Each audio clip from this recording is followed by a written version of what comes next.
Welcome to Board Game Binge, the place where we bring you bite-sized, bingeable board game content from across the industry. I'm your host, James Staley, and in this episode, we're chatting with Scott Brady, the award-winning game designer of Hues and Cues, along with last year's hit, Boop.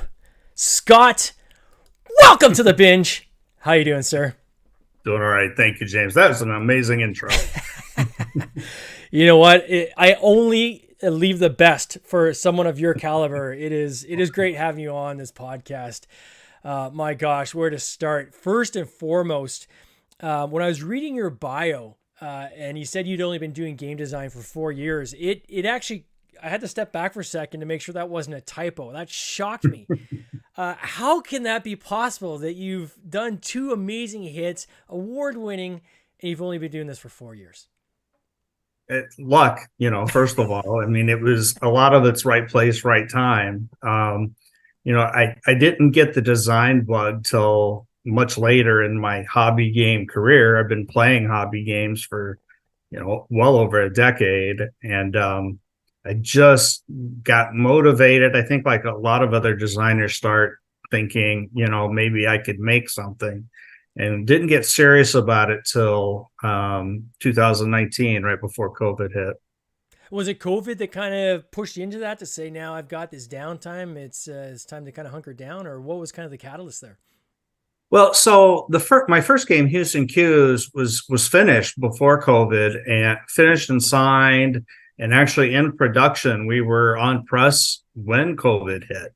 And when, of course, that's a party game for 3 to 10 players. And so we were worried about, how that was going to go over, being everyone was locked down. Yeah. And, it still did fine. It was adapted. The publisher adapted it to play digitally. But in that meantime, yes, COVID did, motivate me, because a lot of people were asking for 2-player games at that time.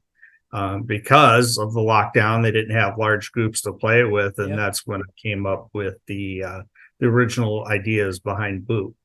Even like solo games exploded. I felt like obviously solo demand has been around, but really where I saw it take off is when COVID hit, and then just game after game, I'm seeing in the comments, is this available in solo? Is this available in solo? Seeing on Facebook groups, people saying, here's my homebrew version of a solo version of, Azul or the different games. It's interesting how, events like this can really shape like an entire industry, right? Right. It definitely did. I think it did a couple things. I think it's changed, the demand in certain segments like solo and 2-player, but it also brought a lot more people into the hobby because they were looking for something that they knew that they could do, since we weren't going outside or, sports or anything. And, from talking to publishers and retailers, those were some of the best years they had. And unfortunately, it's continued. Those people were introduced to the world of hobby games and haven't, forgotten about it now that the restrictions have been lifted. Yeah, certainly. I think this movement towards tactile, right, engagement versus digital engagement, which obviously started with the whole hobby kind of moving forward and people moving away from not moving away from electronics, but looking for kind of like a reprieve from electronics. But when you're in lockdown and your kids are in school and you're on Zoom calls all day with work, and your kids are on Zoom calls with their teachers all day, and then they're doing their homework on a computer, I mean, you just want to kind of put that to the side and say, okay, we're all here together in the same house as a family. Can we do something besides being on the electronics? And you kind of almost seen this resurgence, and certainly the sales in the industry, at least in the first year or so of COVID, skyrocketed, right? Like it was some pretty good times for some of the manufacturers. Yeah, I've had a lot of discussions with friends and family members about, why the sudden surge of analog games compared to, video games, which have been growing and growing since the late 70s. And, I think back onto when I first started playing video games on an Atari 2600. And, at that time, multiplayer games were about plugging in multiple joysticks, multiple paddles, whatever, and you all sat around the same TV and played the game. video games today, fewer and fewer of them are multiplayer. They're, a lot of them are app based, online. You get it, you hop in when you want to play, do a daily quest or whatever. Or if they're online, you're talking about the Call of Duties and things like that. Sure. So you still don't have the in-person social gathering that we used to with video games. And I think that's where board games have kind of picked up on that void in the video game industry as those migrate more towards online experiences, but still solo in the home. Then board games are still the social connection, for a lot of people. Yeah, no, absolutely. Now, do you still like, other than game design, do you have like another day job, or have you transitioned out of that completely now, or what were you doing kind of before all this? So my first career was actually in the printing industry. Hmm. And it was a company based in Los Angeles that manufactured credit cards and ATM cards. And we were actually the company that made them, one of the companies that made them for the banks, for the schools, for their IDs. We actually made those physical pieces of plastic. And so that's actually where the game Hues and Cues came from, was being in the printing industry and designing a game around my experience working with color and the color spectrum. I was gonna say it almost But looks like a Pantone sheet, like one of those, yeah, right? yeah. And that's exactly what it's based on. The concept behind Hues and Cues is based upon what we did as printers before there were color matching systems like Pantone. We would discuss with a customer, okay, what shade of blue, this is all over the telephone. Yeah. There's no video at that time.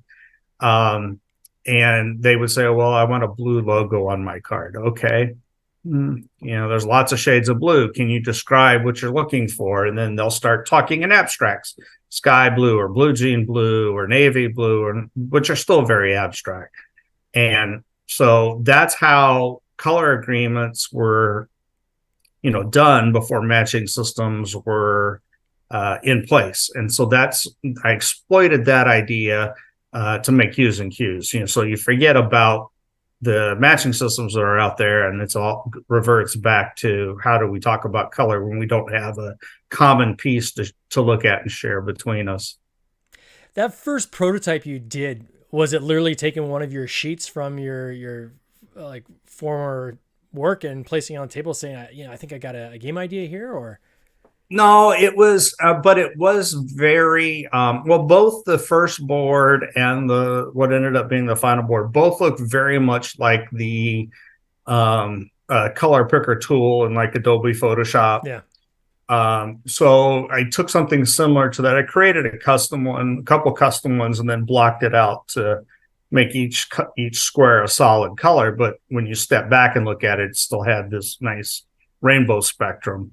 The original one was very linear, and there's pictures of it on BGG in the photo section for Hues and Cues. You can see the original board, and it worked fantastic, but it also made some colors pick more often than other colors. So redesigning it as a spiral that kind of goes around the board, so the spectrum, goes along the edge and then goes lighter as it goes in, was what ended up being the final product and what worked best.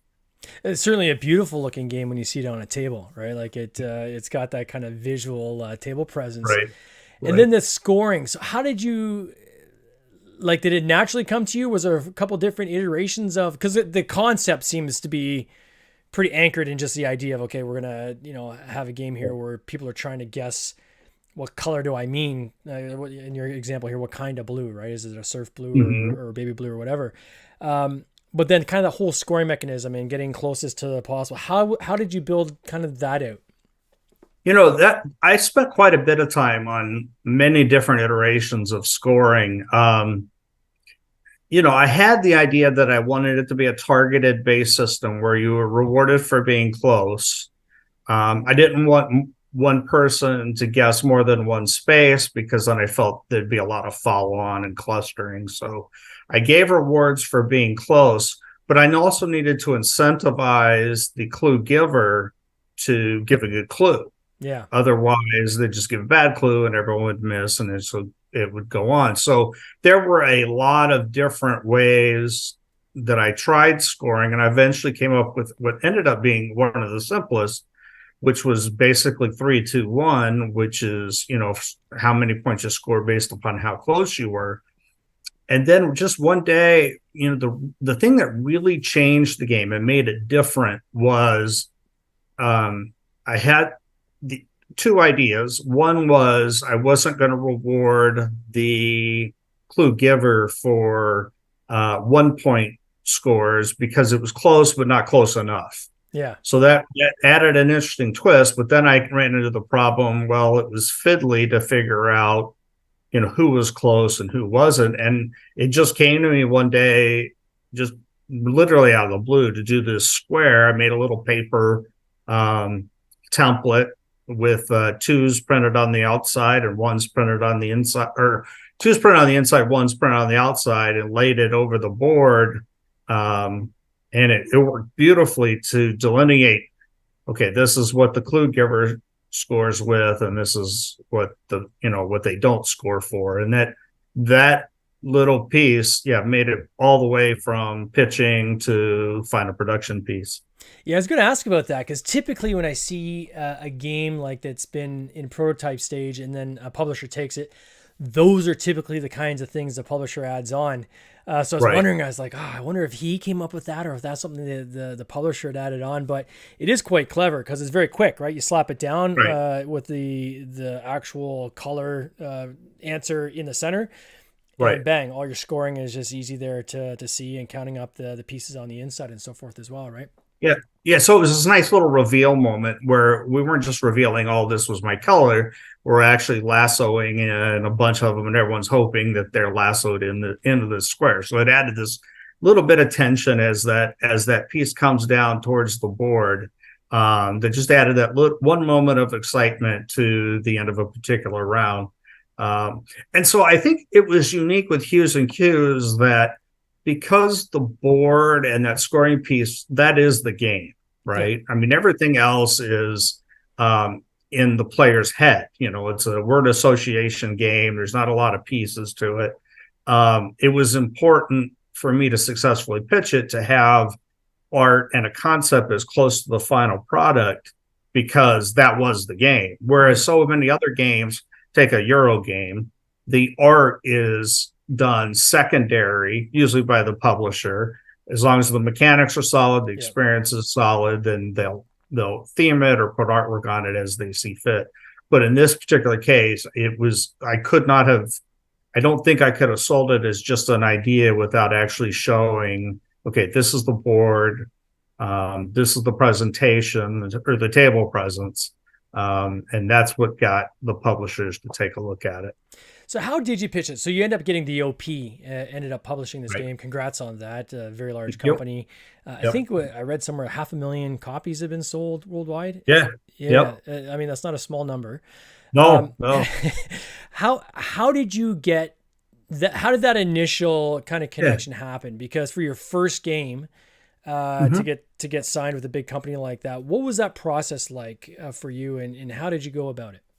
Yeah, so I kind of cheated. My wife has worked in the toy and game industry for almost right around 15 years and done online marketing through her website for multiple companies. So over a decade, we had generated our own list of people that worked at these companies and had been going to Gen Con every year and Origins, and developing a personal relationship with these publishers for the opportunity to write about their games on the website.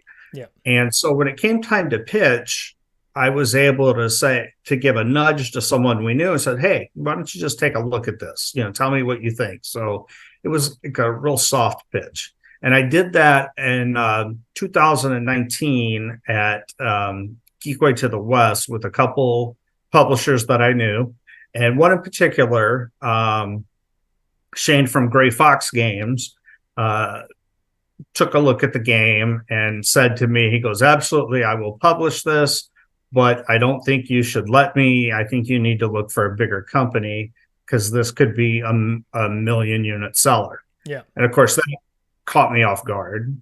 But I took his advice and took it to Origins. I had made some appointments using our contact list again with the op, with Cosmos, with a number of other people, and actually left Origins with about 7 companies interested in the game. So it was really just everything falling into place, perfectly. I didn't have to, go through speed pitching. I didn't have to make cold calls. I was lucky there. And then I was lucky that, everyone saw the vision because of the prototype. And after some negotiation with a couple different companies, I ended up going with the op, based upon some things that they promised, or at least how they were going to market it. And I have to say, I think I definitely made the right choice, because they've continued now, it's 3 years later since it hit the market. And they continue to put marketing dollars behind it, even though they've got other stuff coming out all the time. Yeah. Yeah, so they continue to push it. So definitely a right decision for me. It definitely has an evergreen vibe to it, the game, if that makes sense, right? Like there's Yeah, and that's what they have a line that they call their evergreen line. It includes Telestrations, Blank Slate, Hues and Cues now, and then Tapple just got a resurgence for them in interest thanks to TikTok. So that's part of their evergreen line now too. So those 4 games are the ones they continue to market organically. How close is the final game now to that initial prototype that you had pitched to them? It's still pretty close. So the theory and the concept is exactly the same.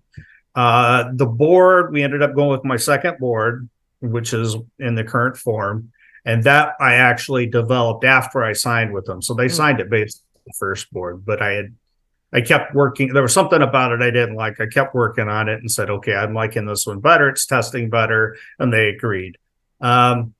The only things that they changed, well, they changed 3 things about the game. They changed the name, which is very, very common. Mine was, I had called it Guess Hue.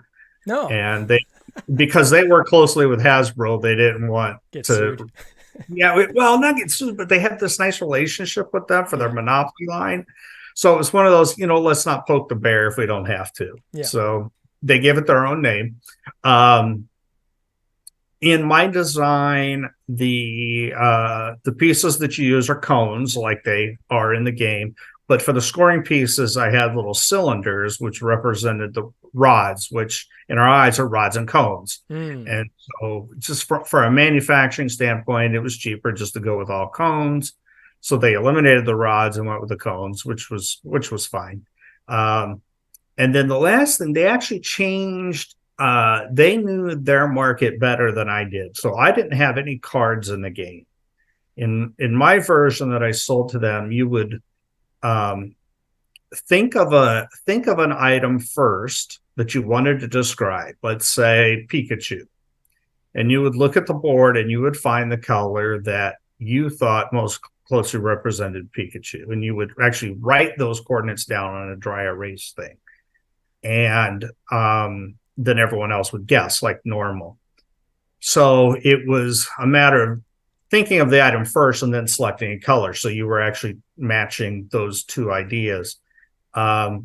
They wanted to put cards in and assign a color to a player first, and then have that player describe that color. So they kind of reversed the order in which the active player does things. And as it turns out, for the mass market, which is what they were going after, it was better to limit the active player to just 4 colors, and then had to pick one of those rather than give them the entire spectrum of a board to go from. Yeah. So that was one major change that they made. I think it would have worked out fine either way, but for mass market, I think that was the right decision. Yeah, I think if they're non-gamers too, you can get kind of stuck in the, for lack of a better word, you think about improv, right? Some people are good at improv, some are not. And that can impact pacing, right? If somebody's trying to think, I got to try to think of a good one here, right? Well, if you can kind of give them something to build off of, that might, again, for the layman, help them get there faster, right? And I think that's one of the hardest things is that as someone who plays hobby games, as for entertainment myself, it's difficult to kind of rewind things and think of, okay, what would someone who doesn't play anything other than Monopoly or Scrabble or Connect Yeah. Four or something like that, what would they enjoy? And that's a extremely difficult thing to do, I think, as a designer, is to kind of leave out some of your experiences and preferences when you're making a game. It's definitely easy to try to over engineer something. I had this actually at Origins in that same room that we were in, and you played one of my games. I just want to throw that out there Right. too. Thank you for Yep. your feedback and your daughter. I mean, you guys had some great insights. We made some changes to that game, which is Cities of Venus Survivors, Yep. which is the sequel to Cities of Venus that's coming out next year. So thanks for that. But in that room, I was floating around to other people's tables as well. And there was a gentleman, I can't remember his name, but he had this beautiful little kind of bird card game where you're like removing rows and columns, and it had a very simple mechanic to it. And when it got to feedback time, one of the playtesters at the table started going like super deep about, well, you should try to add this and add this. And I finally just said, I got a quick question here. Who's the intended audience for this game? Because what you're saying right now is super deep. And yes, for maybe the people in this room, that might be the way to go. But I Right. turned to the designer and say, who are you targeting? He's like, well, I'm just looking for the casual player like on a Sunday afternoon while they're sipping tea. Okay. Well, that stuff that was just recommended is probably not going to fit well in this game, right? Because you're going to lose the core audience that you're targeting. So knowing your audience, I think, is kind of important in this regard when you're trying to pick, okay, how deep do you want to go on some of these mechanics, right? That's exactly right. I mean, and I think that becomes more important after you've published your first or second game. Is Yeah. now, I think everyone's first game, they're designing what they know, and for me, it was about the printing industry and that color perception thing. Um, and I think everyone's got one in them based upon their own work Yeah. experience or their life experience or whatever. But once you get past that, then you have to start considering whether you're publishing like you are or try to get another publisher to sign it. You have to start thinking more about your market and less about what you personally prefer, because designers have to realize we're in the minority when it comes to the overall game market, Yeah. right? The a success in the hobby game market might be 5 or 10,000 units.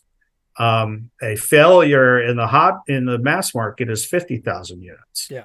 And there's a very big difference between the two when you're designing into what will appeal, not just the artwork, not just the theme, but the overall experience, and getting people to, if they want to play it again, then they'll recommend it to their friends. But if Yeah. they buy it, they play it once and they don't enjoy it, it's not going to get that word of mouth.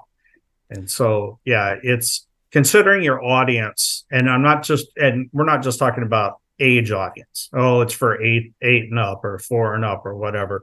We're talking about the audience being that particular demographic, whether it's based upon game experience or region of the world or any of the other different demographic things that we're looking at. Maybe it's religion based, maybe Mm-hmm. it's political based. Um, all those things have to be considered, when you're designing the game, not just theming it, but when, what goes into the game itself. With Boop, where did this come from, this idea for Boop? I mean, it's an adorable game, by the way. Yeah, Absolutely appreciate looks just adorable and it. definitely worth all the awards you've won this past year on this. Yeah. Where did the idea come from for this?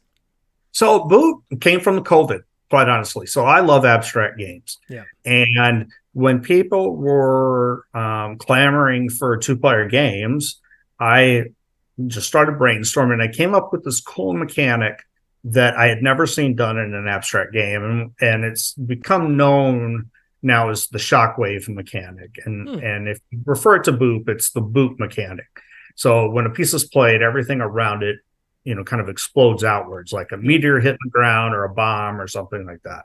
So I had this mechanic, and I wanted to design a game around it, a 2-player abstract, and I did. I mean, it took the better part of a year to come up with a final product, because it's, an abstract on a small board like that, when you think of like Santorini or TAC or some of the other more popular small that have a small grid, they're extremely difficult to design, Yeah. because to get a balance in that small area is virtually impossible.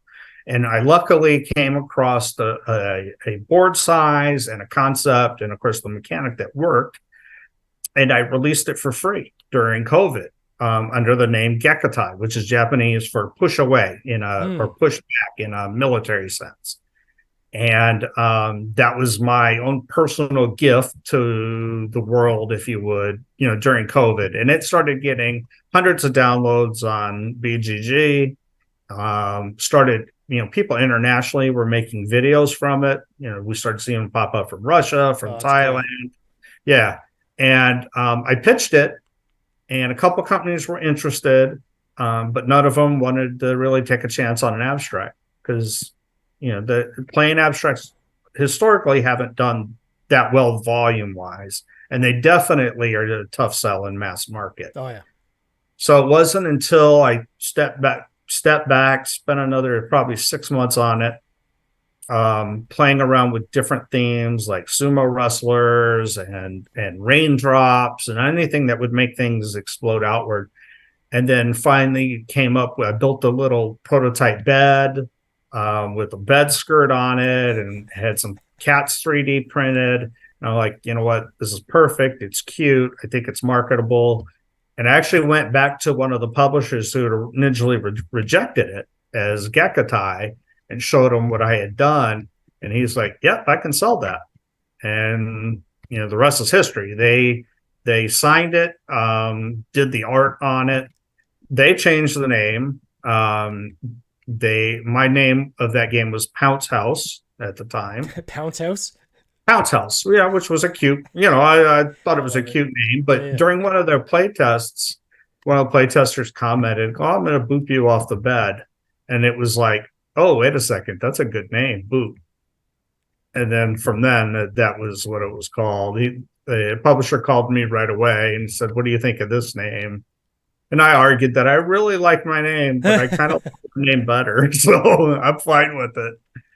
And did they do the art, or did you have any decision making in the art at all, or is this like they reskinned it with their own artists? No, they reskinned it. So my prototype had a quilt for the bed, but it was a printed quilt on a regular board. And then I had actually like crepe paper for the prototype around the edge of the bed to represent a bed skirt. Mm-hmm. I wanted something that was three-dimensional, so it propped it up off the table. But I didn't think going with a soft board would be possible, quite honestly. I thought it would curve, the individual squares would bow too much, pieces would fall over. But Kurt at Smirk and Dagger, after talking with his manufacturer, they felt that, they could reverse it. We'll just print the bed skirt and then actually include a quilt in the box, which is something that's, never been done. Brilliant. And sure enough, they spent the longest time going back and forth with different interior materials, custom outside layers and everything to get that board just perfect. So it stayed flat to where people could still play it, on that soft surface. Yeah, it's neat how you flip the box over and that becomes now the kind of the bed that you put the quilt on too, right? Bed frame, right? Flip the box over, that's the bed frame, and then the quilt goes on top of that. Super cool. In the mechanic too of this, 3 cats in a row or 3 kittens in a row, and then those then get kind of promoted up to become a large cat, and then once you get 3 large cats in a row, then that triggers your win. How long did it take you to get to that? So you had the first mechanic of the shockwave mechanic, we'll call it the Scott mechanic, pushing things out, and then. How long until you got to that point of, 3 in a row and then promoting them up and then getting 3 more kind of a thing? So the first version as Gekatai that I released for free was simply 8 pieces each. And it was the first just to get 3 in a row. So it was a 5 to 10 minute game. It's very brief. Yeah. And it took a while to decide on what the actual winning condition was going to be. And that came from just a lot of play testing to see, can we require 4 in a row? Is 3 in a row too easy? Just testing different things for a win condition. And ultimately, we came up with a simple 3 in a row, which is familiar with so many people because of tic-tac-toe. So I thought that added to the marketability, because you say, hey, You just got to get 3 in a row, and everyone's familiar with that already. You don't have to explain area control, or you don't have to explain action selection or anything like that. You just say 3 in a row. That's what you're trying to get. And then we added a second win condition, which was get all your pieces on the bed. So it gave people 2 strategies to go for, and that's what I released for free.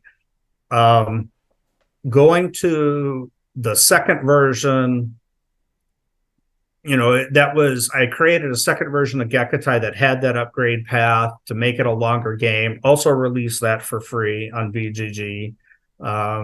Some people preferred the shorter, some people preferred the longer. It was a nice little mix.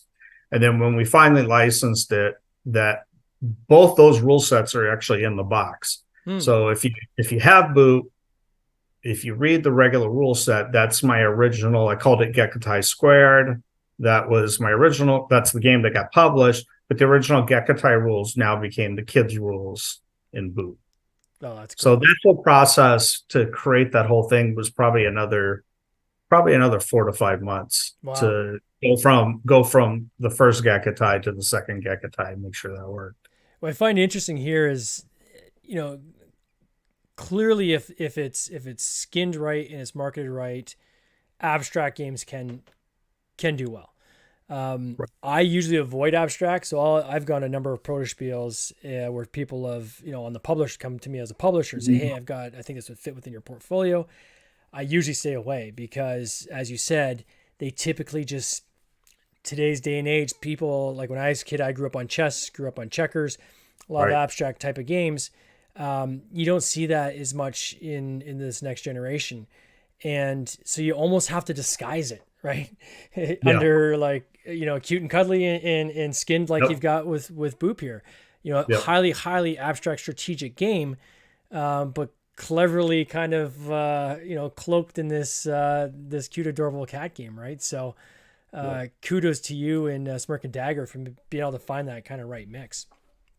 Yeah, that was our ultimate goal. Was we wanted the game to have the table presence to get people to, I will admit it, tricked into playing, right? And so I'm going to play this cute cat game, and then all of a sudden, like 3 moves in, they're like, oh, wait a second, I got to pay attention to what's going on because this is a lot deeper than I anticipated. So that was our unadvertised goal, and I think we pulled that one off, and hopefully. Hopefully, the simplicity of it makes people appreciate abstract games again in general. Because again, like I said, those are my favorite as well. And I would love to see more good ones on the market. This could be another evergreen, I'm sure. I mean, it's certainly trending again quite well. And the number of awards behind this, kudos to you on that. Can you talk about the next stuff that you're working on at all? Like, I know as a designer, you kind of keep it under the... Yeah. There's a couple things in the works, and I'll just mention a couple real briefly. So it's not the end of Boop. Okay. There's also a couple things planned in the future. Some of them I can't talk about that are super exciting. I wish I could mention. I can mention that there is another version slated for late next year, probably. That is Christmas themed.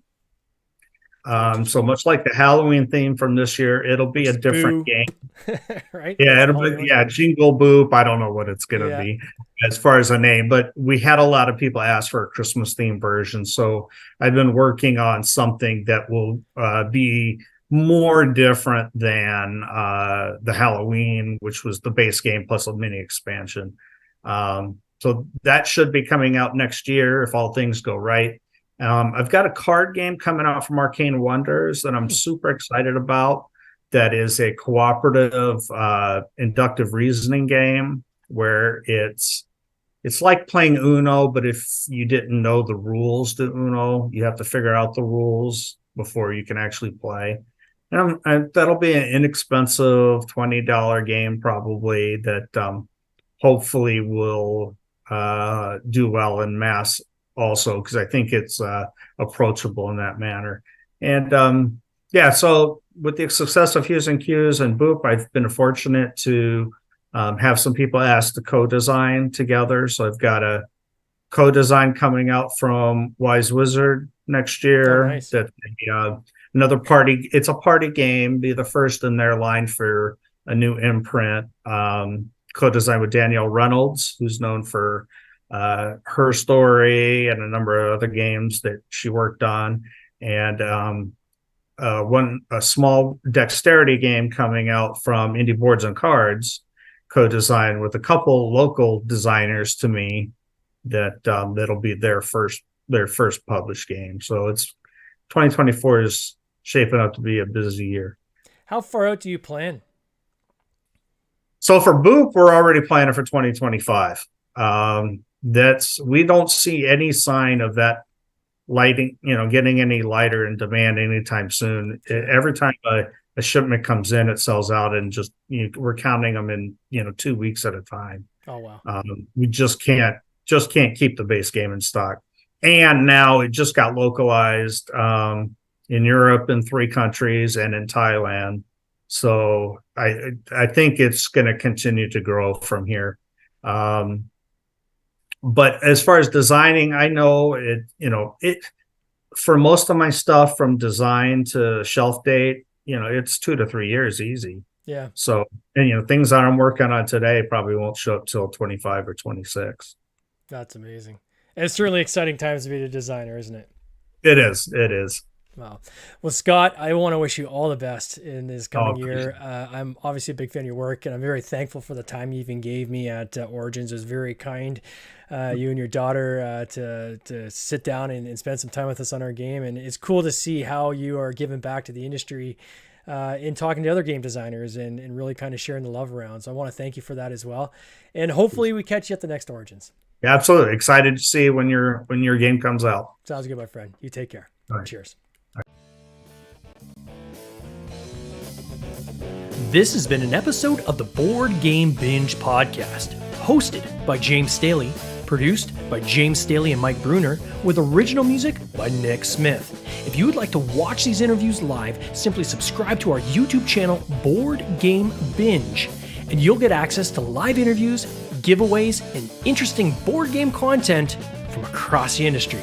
I can't wait for you to join us. See you next time.